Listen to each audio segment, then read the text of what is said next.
Hi guys, good afternoon. So, I'm at work right now. Kaya dahil wala kaming masyadong customer, may naisipan akong gawin. So, meron ako ditong jar ng coco jam. Empty na siya, nahugasan ko na siya. So, naisipan ko siyang lagyan ng halaman.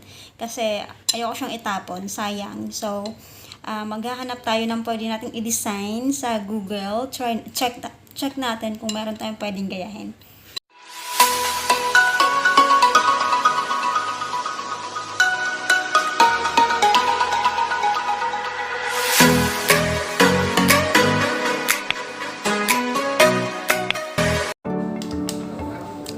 So, here's the design guys na pwede nating pagpilian.